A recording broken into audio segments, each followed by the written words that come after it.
प्रेम की चूड़ियाँ आजम कीरवी।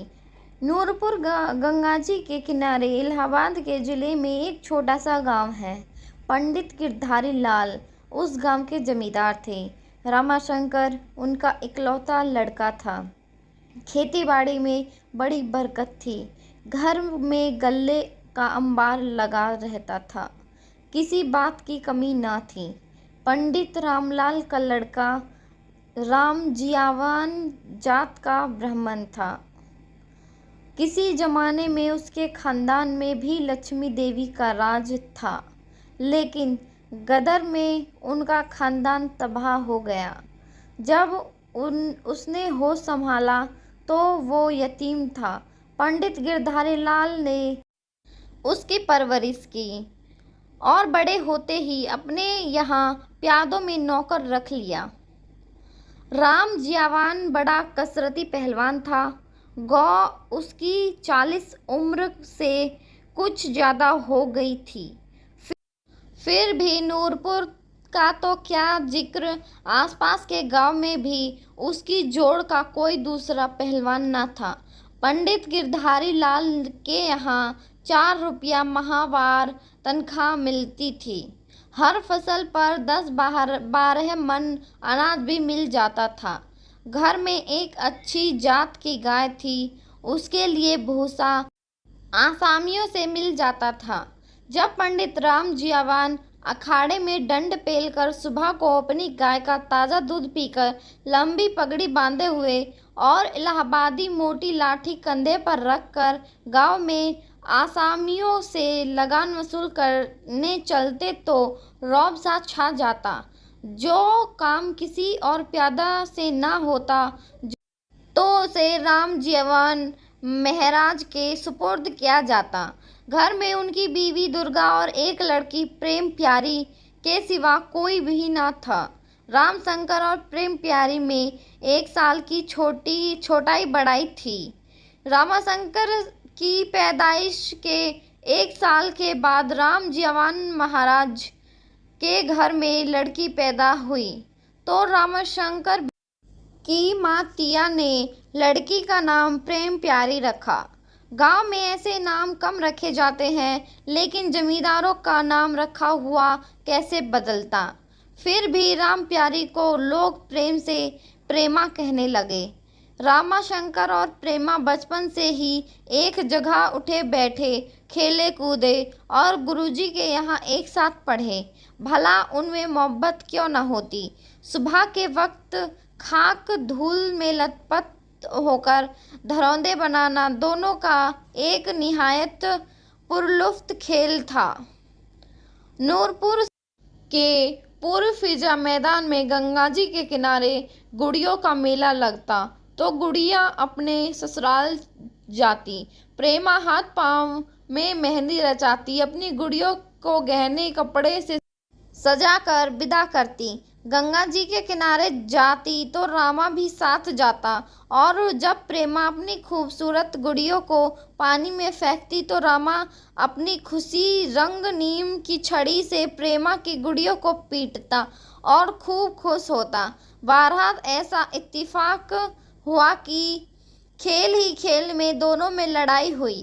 कोसा काटा, मारा पीटा और फिर थोड़ी देर में मिलाप हो गया। प्रेमा के रूठने पर रामा उसकी दिलजोई करता और जब रामा बिगड़ता तो प्रेमा उसको मना लेती। उसी तरह हंसी खुशी में बचपन का खेल खत्म हो गया और दोनों ने बाहर उम्र के सुहाने सब्जा जार में कदम रखा। पंडित गिरधारी लाल के एक चचेरे भाई गुलजारी लाल इलाहाबाद में वकील थे। उन्हीं के पास रामा को अंग्रेजी पढ़ने के लिए भेज दिया गया। इलाहाबाद जाने से पहले जब रामा प्रेमा से मिला तो प्रेमा ने कहा, रामा देखो, इलाहाबाद जाकर मुझे भूल ना जाना। प्रेमा, तेरा किधर ख्याल है। मैं तो भूल सकता हूँ। जब मैं इलाहाबाद से आऊँगा तो तेरे लिए बड़ी अच्छी अच्छी चीज़ें लाऊँगा। इलाहाबाद से कब आओगे। महीने में 1 मर्तबा ज़रूर आऊँगा। जब रामा रुखसत होने लगा तो उसने देखा कि प्रेमा की कंवल की सी आंखों में आंसू भर आए हैं। उसने कहा, प्रेमा, तू रोती क्यों है? प्रेमा ने उसका कोई जवाब नहीं दिया। उसने जल्दी से अपने आंचल से आंसू पोंछ डाले और बगैर कुछ कहे सुने अपने घर के अंदर भाग गई। रामा जब नूरपुर से छोटे गांव से निकलकर इलाहाबाद जैसे बड़े शहर में पहुंचा तो उसकी आंखें खुल गई। अपने चचा की आलीशान कोठी को देखकर रामा की नज़र में अपने नूरपुर वाले कच्चे मकान की वक़्त न रह गई। उसका इलाहाबाद में इतना जी लग गया कि वो अरसा तक नूरपुर ना गया। अपने नए दोस्तों से मिलकर वो प्रेमा को भूल गया। उसके चचा ने उसके लिए एक कोट, पतलून और अंग्रेजी जूता बनवा दिया। वो फिटन पर सवार होकर शाम को खुसरो बाग की सैर करता। इधर तो रामा शहर की दिलचस्पियों में अपनी देहाती जिंदगी बिल्कुल भूल गया और उधर नूरपुर में प्रेमा उसकी याद में तड़पती रहती थी। वो रोज शाम को ढलती हुई छाँव में अपने घर के सामने चबूतरे पर बैठकर रामा की राह देखा करती। भंगवार धमनी के चहचहाव से जो कुदरती राग पैदा होता वो एक लम्हा भर के लिए उसको मसरूर न कर सकता।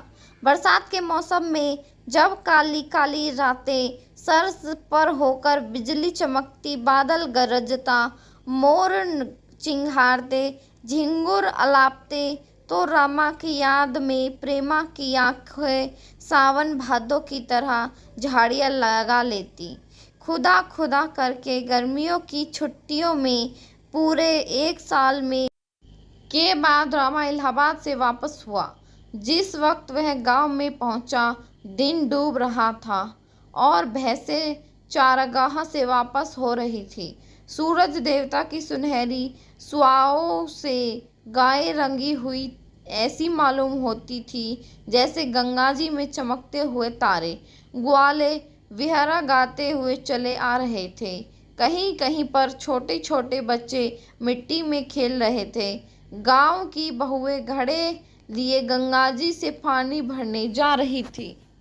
उनमें से एक शोक और चंचल औरत ने घूंघट की ओट में रामा को देखकर अपनी एक सहेली की से कहा, अरे देख तो, ये कौन क्रिस्टान का बच्चा आ गया है।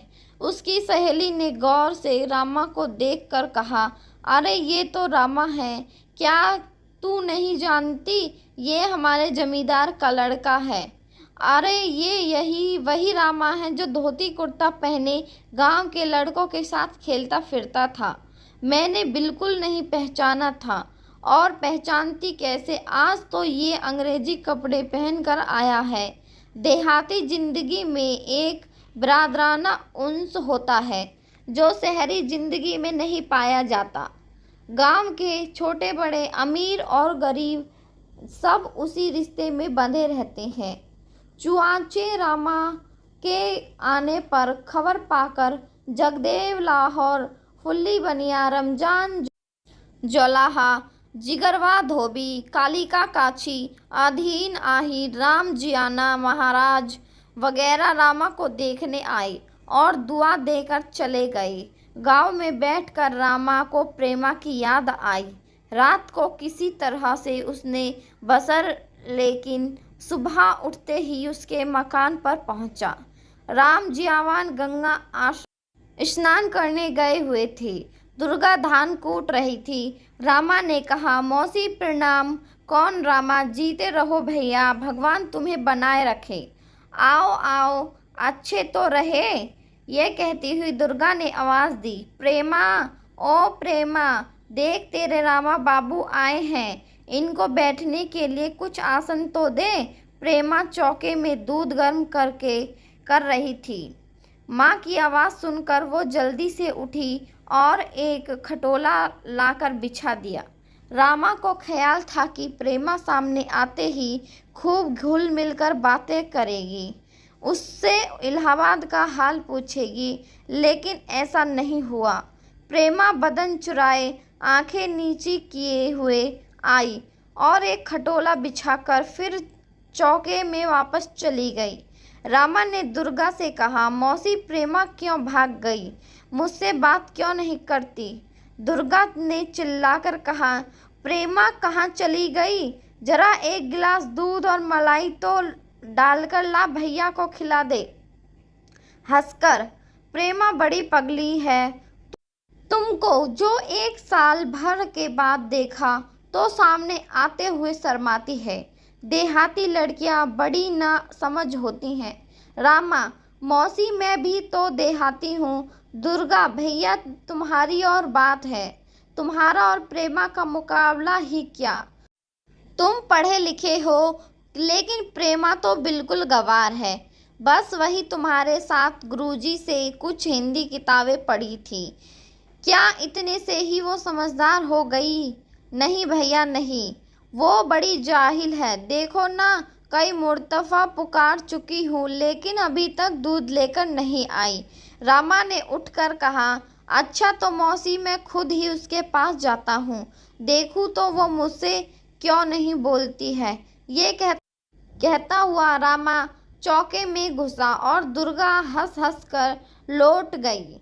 हाँ भैया हाँ, तू जरूर प्रेमा को ठीक बनाएगा। ये कहते हुए दुर्गा ने फिर अपना मूसल उठाया और धान कूटने लगी। जब रामा चौके में पहुंचा तो उसने देखा कि प्रेमा एक गिलास में दूध लिए हुए सिर झुकाए चुपचाप खड़ी है। रामा ने हंसकर कहा, ओहो, ऐसा मालूम होता है, गोया मुझे पहचानती ही नहीं। कहो अच्छी तो हो। प्रेमा ने दूध से भरा गिलास और एक लुटिया में जल भरकर रामा के सामने रख दिया और फिर दीवार का सहारा लेकर एक तरफ चुपचाप खड़ी हो गई, लेकिन कन अखियों से रामा को देखती जाती थी। रामा ने कहा, ना ना प्रेमा, इस तरह से काम नहीं चलेगा। जब तक तुम न बोलोगी मैं तुम्हारे यहाँ कोई चीज़ नहीं खाऊंगा। थोड़ी देर इंतजार करके रामा बाबू ने देखा कि इसका अभी कोई जवाब प्रेमा ने नहीं दिया, तो उसने उदास होकर कहा, अच्छा प्रेमा न बोलो, जब तुम मेरी बात का जवाब नहीं देती तो मैं अब जाता हूँ। ये कहता हुआ रामा उठ खड़ा हुआ। उस वक्त लजाई हुई प्रेमा ने एक अजीब अंदाज में कसमसाकर धीमी आवाज में कहा, हाय रामा, तुम तो न जाने क्या कहते हो। रामा खिलखिलाकर हंस पड़ा। प्रेमा की आवाज़ ने उसका गुंचाए दिल खिला दिया। अब उसने दूध पी लिया और हंसता हुआ चौके से बाहर निकल कर कहने लगा, मौसी आखिरकार मैंने प्रेमा से बातचीत कर ही ली, उसकी जिद मैंने तोड़ दी। दुर्गा ने खुश होकर कहा, वो तुम्हारे साथ बचपन में खेलती आई है, कहाँ तक शर्मा सकती है। घर से बाहर निकलते हुए रामा ने कहा, ओहो, मैं एक बात भूल ही गया मौसी, ये देखो प्रेमा के लिए एक जोड़ा चूड़ियों का लाया हूँ, प्रेमा को दे देना। चूड़ियों को देखकर दुर्गा बहुत खुश हुई। चूड़ियाँ थी तो कांच की, लेकिन इस किस्म की कीमती और खूबसूरत चूड़ियाँ उस वक्त तक गांव में किसी को नसीब ना हुई थी। दुर्गा के बुलाने पर प्रेमा चौके से बाहर निकली। देखा रामा तेरे लिए कितनी खूबसूरत चूड़ियाँ लाया है। ये कहते हुए दुर्गा ने चूड़ियाँ प्रेमा की तरफ बढ़ाई। प्रेमा ने कांपते हुए हाथों से उनको लिया और दुस्दीदा निगाहों से रामा की तरफ देखा। जवान से तो उसने कुछ न कहा, लेकिन शर्मीली आंखों ने एक सवाल किया, क्यों जी, ये चूड़ियाँ कांच की हैं या प्रेम की? रामा ने भी उसका मतलब समझ लिया और इशारों में जवाब दिया, ये प्रेम की चूड़ियाँ हैं। आसमान ने करवट ली, जमीन ने मौसम पलटे और देखते ही देखते 5 बरस गुजर गए। इस दौरान में पंडित गिरधारी लाल और महाराज राम जियावान बैकुंठ सिधारे। रामा अब एक वजीह लहीम सहीम जवान था। उसकी तालीम का सिलसिला मुकअंत हो गया और उसने अपनी जमींदारी का काम संभाला। लेन देन बही खाता उसके हाथ में आया तो मिजाज में रुन्नत पैदा हो गई। सब नशों से ज्यादा तेज, ज्यादा कातिल शरबत का नशा है। रामा ने उस नशे में बेखुद हो गया और अपने कारोबार में इतना मुनहकीम हो गया कि वो लड़कपन की मोहब्बत को, प्रेमा के प्रेम को, राम जियावान महाराज की वफादारी को बिल्कुल भूल गया। उसने एक दिन भी भूले से भी खबर न ली कि यतीम प्रेमा और दुखिया दुर्गा कैसी गुजर रही हैं। राम जियावान महाराज के कोई जायदाद तो नहीं थी, नहीं जिससे दुर्गा की चैन से बसर होती। महाराज के मरने पर 10-20 रुपए घर में थे, वो भी उन्हीं की क्रियाक्रम में खत्म हो गए। सिर्फ एक गाय भर घर में थी। माँ बेटी की जिंदगी का अब एक यही सहारा था। उसका दूध बेचकर इनकी बसर औकात होती। कभी कभी फाके भी करना पड़ते। उसी हालात में एक दिन दुर्गा ने प्रेमा से कहा, जी में आता है कि अपनी मुसीबत का हल रामा बाबू से जाकर कहूँ। क्या वो ऐसी हालात में हमारी मदद न करेंगे? प्रेमा ने उदास होकर जवाब दिया, नहीं अम्मा, उनके पास जाने की कोई जरूरत नहीं है। क्यों? जब उनको खुद ख्याल नहीं है तो हमारे कहने से क्या होगा? एक दिन कह कर तो देखूं। मुझे तो पूरी उम्मीद है कि वो हमारी गरीबी पर रहम करेंगे। क्या तेरे पापा का भी उनको कुछ ख्याल ना होगा? महाराज का जिक्र करते हुए दोनों की आंखों में आंसू भर आए। थोड़ी देर तक दोनों खूब जी भर के रोई। जब कुछ जी हल्का हुआ तो दुर्गा ने कहा, बेटी तू सच कहती है, मैं तो किसी के पास न जाऊंगी। जब इनके जीते जी मैंने किसी के आगे हाथ नहीं फैलाया तो अब उनके मरने पर भीख मांगकर उनकी आत्मा को दुख में ना पहुंचाऊंगी। उसके बाद फिर दोनों में इस किस्म की बातें कभी नहीं हुई थी। एक मर्तबा रामा की माँ तुलसी ने दुर्गा को अनाज भेजा भी, लेकिन उसने लेने से इनकार कर दिया। साल भर तक जिस तरह भी हो सका दुर्गा ने दिन काटे।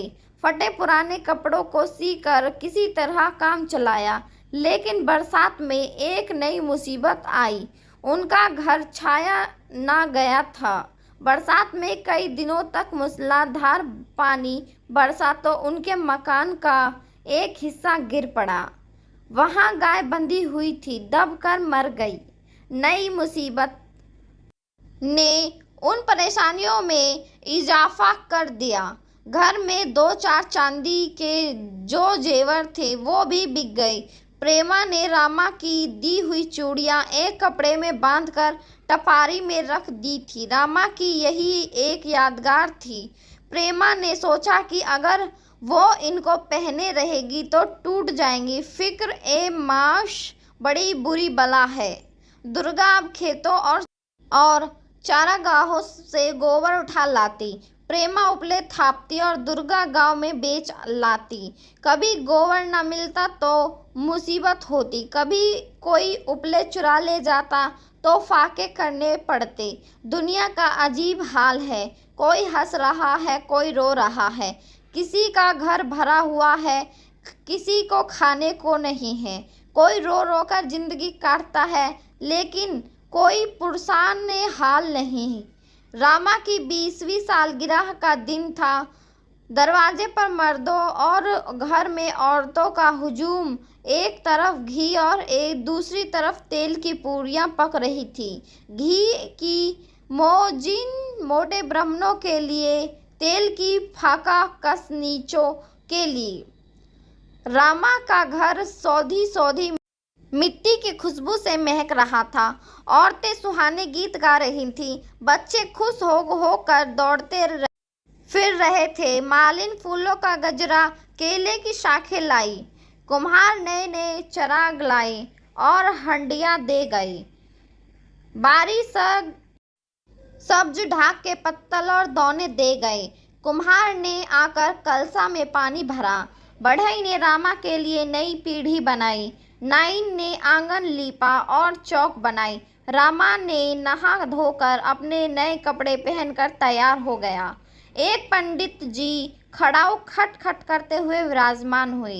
रामा को पीढ़ी पर खड़ा करके श्लोक पढ़ा। एक कच्चा धागा सर से पांव तक नापा। 20वीं गिरह लगाई। तिल मिला हुआ कच्चा दूध पिलाया। माथे पर तिलक लगाकर गले में फूलों का हार डालकर आशीर्वाद दिया। पंडित जी भला चौक से थाली हाथ कैसे उठते। उनका पेट बहुत बड़ा और खूब फूला हुआ था।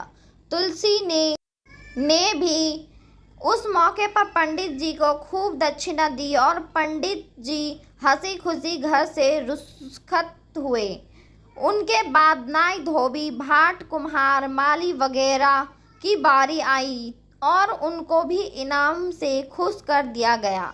गरज उस दिन नूरपुर में सिवाय दुर्गा और प्रेमा के कोई और रामा की चश्म-ए-इनायत से महरूम न रहा। उधर तो जश्न का ये सामान था और इधर गरीब दुर्गा के यहाँ फाका था, क्योंकि शरबत के नशे में सरदार जमींदार अपने उस गरीब आसामी को न्योता देना भूल गया था। शाम को जब लोग खा पी कर चले गए तो इत्तेफाकन प्रेमा की याद आई और उसने अपनी माँ से जाकर पूछा, क्या राम जियावान के यहाँ से कोई नहीं आया था? तुलसी, नहीं तो क्या तुमने उनको न्योता नहीं दिया था? रामा, क्या तो वो बगैर न्योते के नहीं आ सकती थी? वो हमारे आसामी हैं। तुलसी, आसामी होने से क्या होता है? महाराज के घर की अकड़ तो सारे गांव में मशहूर है। अभी थोड़े दिन हुए मैंने 2 मन अनाज भेजा था, लेकिन दुर्गा ने वापस कर दिया।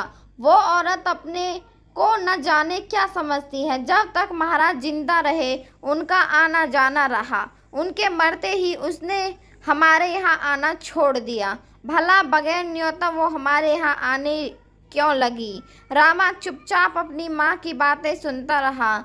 उसके बाद बोला, खैर दुर्गा नहीं आई तो इसमें हमारा कोई नुकसान नहीं हुआ। मुझे एक थाली में कुछ सीधा दे दो, मैं उनको जाकर दे आऊँ। तुलसी जी, तुम्हारी यह मर्जी है तो मैं कल सीधा किसी के हाथ भिजवा दूंगी। तुम्हारे जाने की वहाँ क्या जरूरत है? लोग सुनेंगे तो क्या कहेंगे? तुम खुद सीधा लेकर जाओगे तो दुर्गा के और मिजाज बढ़ जाएंगे। लेकिन रामा ने माँ का कहना न माना। उस वक्त उसके सामने उसका गुजरा हुआ जमाना था। प्रेमा की बचपन की बेलौस मोहब्बत उसके दिल में चुटकियाँ ले रही थी। उसने तुलसी से सीधे की थाली मंगवाई और उसी वक्त दुर्गा के दरवाजे पर पहुंचकर आवाज़ दी। दुर्गा ने दरवाज़ा खोलकर कहा, कौन? रामा ने जवाब दिया, मैं हूँ रामा। हमारे धान भाग आइए, अंदर आइए, कहिए आज इस तरफ मालिक कैसे भूलकर आ गए? रामा के दिल पर चोट सी लगी। उसने शर्मिंदा होकर कहा, ईश्वर जानता है कि घर के कारोबार में ऐसा फंसा रहता हूँ कि किसी वक्त फुर्सत ही नहीं मिलती। उसका कुछ जवाब न दे कर दुर्गा ने प्रेमा को आवाज़ दी, बेटी जरा दिया जला दे, मालिक अंधेरे में खड़े हैं। प्रेमा एक तरफ कोने में मैली कुचैली धोती ओढ़े पड़ी थी। आज उसकी तबीयत कुछ खराब थी। माँ की आवाज़ सुनकर वो उठी और आहिस्ते से कहा, माँ जी, दिए में तेल नहीं है। उसकी आवाज़ में हसरत भरी थी।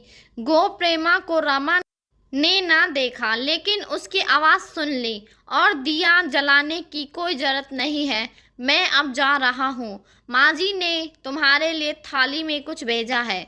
ये कहकर रामा ने थाली बढ़ाई, लेकिन दुर्गा पीछे हट गई। उसने अपने को संभाल कर कहा, मालिक, हम इसके भूखे नहीं हैं। ये सूखा जवाब सुनकर रामा सन्नाटे में आ गया। गरीबों में खुददारी का मुद्दा होता है, ये उनको मालूम न था। एक गरीब ब्राह्मणी को ने उसको जलील किया, इसका उसको सख्त सदमा हुआ और वो सीधे की थाली लेकर दुर्गा के घर से निकलकर अपने घर वापस आ गया। रामा के जाने के बाद प्रेमा ने अपनी माँ से कहा, मालूम होता है बाबूजी नाराज हो गए हैं। दुर्गा ने जवाब दिया, भगवान राजी रहे, किसी की नाराजगी की कुछ परवाह नहीं है। प्रेमा अब 19वीं साल में थी। उसकी जवानी पर चांद बड़ी ओ ताब से चमक रहा था। हुस्न और रानाई की तमाम खूबियां कुदरत ने फजाई से प्रेमा को अता की थी। उसके अंदाज में भोलापन, आवाज में नगमा की दिल फरेबी, आंखों में हया और ख्यालात में पाकीज़गी। लेकिन इन सब खूबियों के होते हुए भी अभी तक उसकी शादी नहीं हुई थी। गरीब की जवानी जड़ों की चांदनी थी, कोई कद्रदान न था। इसकी वजह से ये कि कोई एक गरीब ब्राह्मण की लड़की थी। दान दहेज देने के लिए दुर्गा के पास कुछ न था। जवान जहान लड़की को देखकर उसके गले में पानी न उतरता था। 2-4 जगह से उसने निस्बत में पायाम भी दिया, लेकिन कोई 200 से कम दान लेने पर राजी न हुआ। 200 रुपया तो बहुत होते हैं, घर में इतने खरपैल भी नहीं रहे होंगे। दुर्गा गांव में जिस तरफ निकलती लोग उसको सुना सुना कर कहते, जवान लड़की घर में बिठा रखी है, ब्याह नहीं करती, न जाने क्या इरादा है। दुर्गा लोगों के ताने सुनकर शर्म के मारे पानी पानी हो जाती, इसलिए गांव में उपले बेचना बंद कर दिया। एक दूसरे गांव में उपले जाकर बेचने लगी। वहां भी कुछ दिनों बाद लोगों ने दुर्गा को दिख करना शुरू कर दिया। बेचारी की जान बड़ी मुसीबत में थी। कभी सोचती गंगा जी में डूबकर अपनी जान दे दूं, लेकिन प्रेमा का ख्याल आता तो अपने इरादे से बाज आ जाती। अब दुर्गा दिन रात उसी फिक्र में रजिंदा रहने लगी। बसाम औकात वो प्रेमा पर भी ख्वाह मखा खफा हो जाती, जरा सी बात पर झिड़क देती। उस पर अगर प्रेमा रोने लगती तो खुद भी उसके साथ रोती। एक दूसरे को के दिल का हाल जानती थी, लेकिन जवान पर ना ला सकती थी। इस तरह दिन गुजर रहे थे। एक दिन दुर्गा की एक सहेली गौरा उससे मिलने आई तो उसने कहा, जीजी प्रेमा का ब्याह कब करोगी? लड़की बहुत सियानी हो गई है, इसको कुंवारी बैठा कर रखना बड़े शर्म की बात है। गांव भर में तुम्हारी बड़ी बदनामी हो रही है। दुर्गा ने ठंडी सांस भर कर कहा, बहन क्या बताऊं, बहुत तलाश करने पर भी अब तक कोई बर नहीं मिला।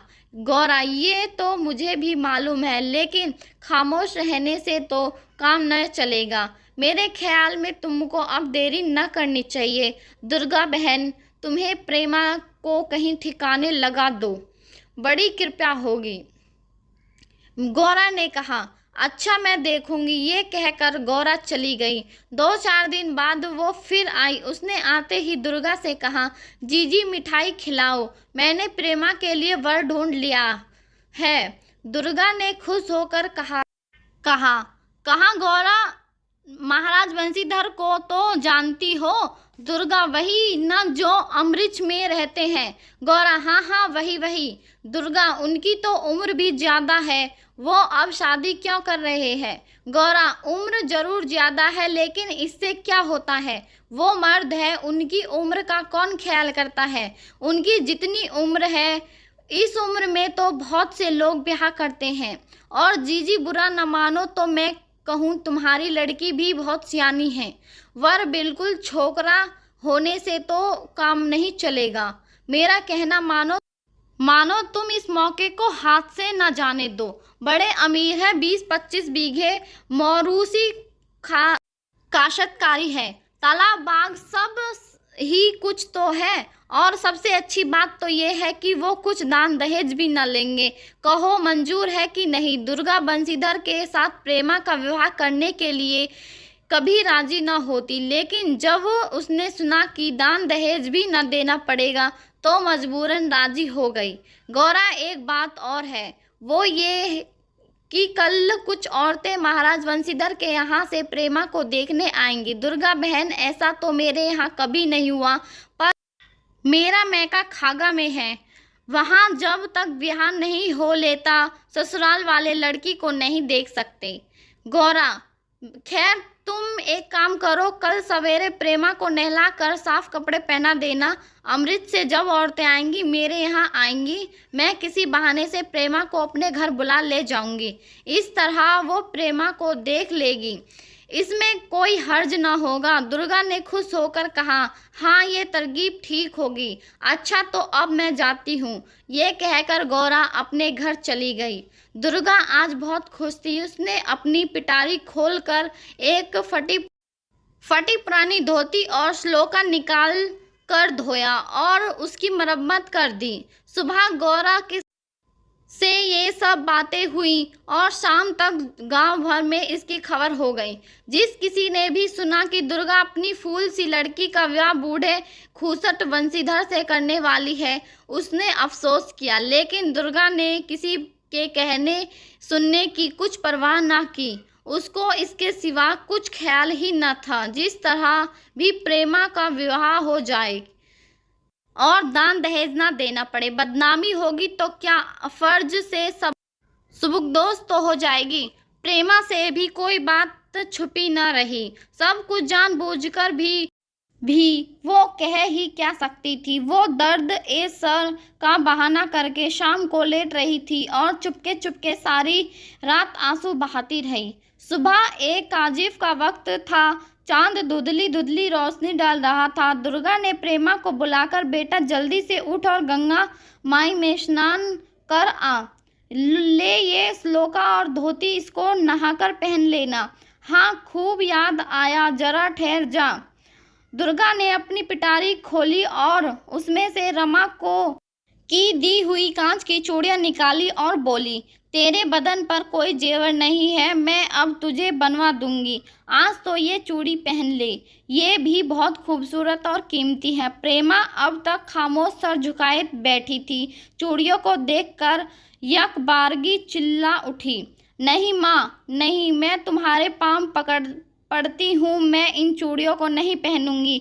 दुर्गा ने डांट कर कहा, पहनेगी कैसे नहीं, बस तुझ में यही तो एक बड़ा ऐब है कि कहना नहीं मानती। ये कहकर दुर्गा ने जबरदस्ती चूड़ियां पहना दी। प्रेमा को नहाने के लिए भेजकर आप किसी दूसरे काम में लग गई। आज ही अमृत से औरतें प्रेमा को देखने आएंगी। दुर्गा को जल्दी थी, जिस कदर जल्द मुमकिन हो रहा था प्रेमा नहा धोकर फारिग हो जाए। प्रेमा जब घर से निकली तो उस वक्त भी अंधेरा था। वो आहिस्ता आहिस्ता कुछ सोचती हुई दरिया के किनारे पहुंची। सितारे की मदद रोशनी के अक्स से दरिया का बाज हिस्सा सांप की कैंचुली की तरह जगमग कर रहा था। तमाम दुनिया सुनसान थी। दरिया के किनारे प्रेमा ने धोती और श्लोका एक तरफ फेंक दिया। गंगा माई को हाथ जोड़कर प्रणाम किया और बोली, माता मैंने कौन सा पाप किया है जो सबकी आंखों में कांटा बन रही हूँ? क्या मेरे लिए दुनिया में कोई ठिकाना नहीं है? जो मेरी माँ मुझे आग में झोंकने के लिए तैयार हो गई है। माता, मेरे दिल में जिसकी मोहब्बत बचपन से थी वही मेरा ना हुआ तो अब दुनिया में मुझे किसी से क्या उम्मीद?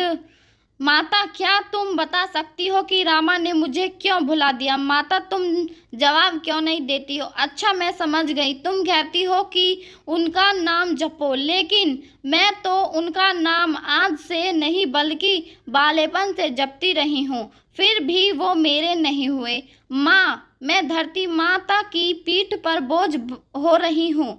तुम इस दुखिया को अपनी गोद में छुपा लो, मैं तुम्हारी शरण में आती हूँ।